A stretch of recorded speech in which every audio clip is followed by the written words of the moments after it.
Gopalakrishna logs కి స్వాగతం. ఈరోజు టాపిక్ మొదలుపెట్టే ముందు ఒకసారి ఒక ముఖ్యమైన విషయాన్ని మీతో షేర్ చేసుకుంటాను. జనసేన అధ్యక్షులు శ్రీ పవన్ కళ్యాణ్ గారు స్వీయ సంపాదన నుంచి పార్టీ నిర్వహణ అవసరాల కోసం 10 కోట్ల రూపాయలు విరాళంగా ఇచ్చారు. Hats off sir. మళ్ళీ మీతోనే మొదటి తరం రాజకీయాలు చూస్తున్నాం. విలువలతో కూడిన రాజకీయాలు అనుసరిస్తున్న వారిలో జనసేన అధినేత శ్రీ పవన్ కళ్యాణ్ గారు ఈ తరంలో మొదటి వ్యక్తి కావచ్చు. నిజాయితీకి నిలువెత్తు సంతకం ఆయన.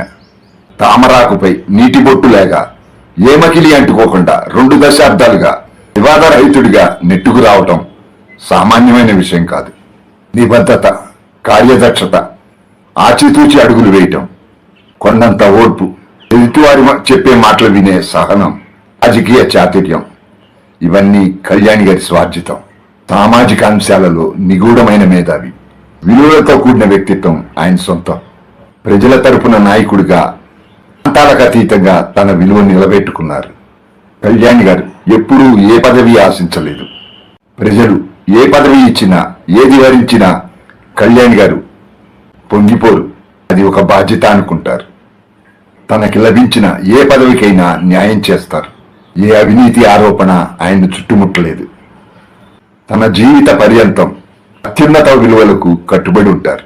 కళ్యాణ్ గారు ఎక్కడా అవినీతి మచ్చలేని నాయకుడిగా గుర్తింపు తెచ్చుకుంటారు. అది నా నమ్మకం. మెరుగైన సమాజం కోసం ప్రతి ఒక్కరూ జనసేనకు మద్దతుగా నిలబడండి.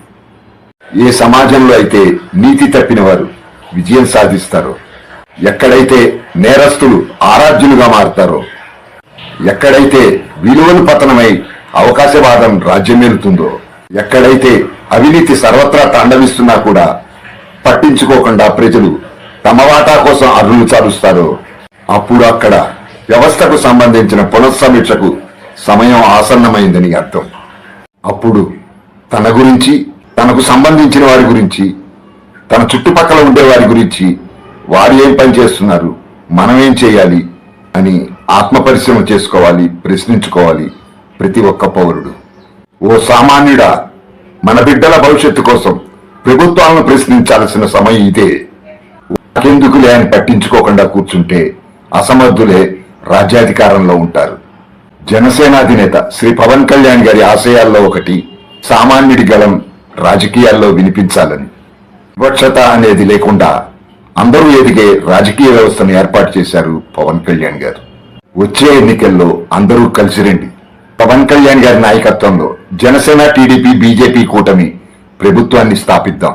జనసేనానితోనే స్వరాజ్యం సాధ్యం. ఆంధ్రప్రదేశ్ అభివృద్ధికి మనందరం సహకరిద్దాం. బ్రోస్, ఈ కంటెంట్ ఎలా ఉంది? జనసేన పార్టీ గురించి నేను చేస్తున్న ఈ కంటెంట్ ఎలా ఉంది? మీ అభిప్రాయాన్ని నిర్మోహమాటంగా తెలియచేయండి. నచ్చితే లైక్ చేయండి, నచ్చకపోతే డిస్లైక్ చేయండి.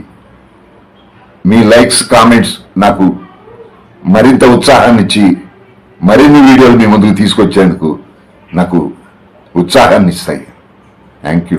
జై జనసేన, జై పవన్ కళ్యాణ్, జై హింద్.